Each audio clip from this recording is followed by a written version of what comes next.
এটি চুটি গল্প এজনী সৰু ছোৱালী আৰু এটি চৰাই।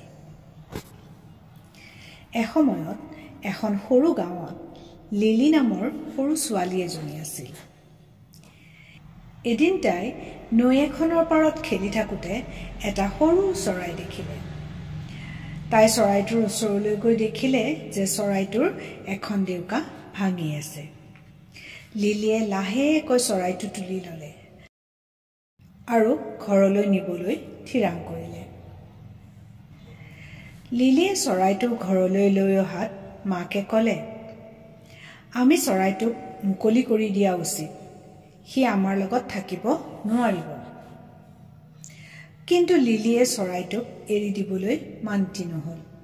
তাই চৰাইটোৰ যত্ন লৈ সুস্থ কৰি তুলিব বুলি সংকল্প ল'লে। কিন্তু কিছুদিনৰ পিছতে চৰাইটো লাহে লাহে দুৰ্বল হৈ যাবলৈ ধৰিলে। লিলিৰ মাকে তাইক বুজালে যে চৰাইবোৰে প্ৰকৃতিৰ মাজত থাকিলেহে সুস্থ হৈ থাকিব পাৰে। সজাত বন্দী কৰি থ'লে সুস্থ হোৱাতকৈ বেছি অসুস্থহে হৈ পৰে। লিলিয়ে কথাটো বুজি পালে। সেয়ে অনিচ্ছা সত্ত্বেও তাই সজাটোৰ দুৱাৰখন খুলি চৰাইটোক মুকলি কৰি দিলে। তাইক আচৰিত কৰি চৰাইটো সুন্দৰভাৱে বহু ওপৰলৈ উৰি গ'ল। লিলিয়ে বুজি পালে যে ভালপোৱাৰ নামত কাৰোবাক বন্দী কৰি ৰখা উচিত নহয়।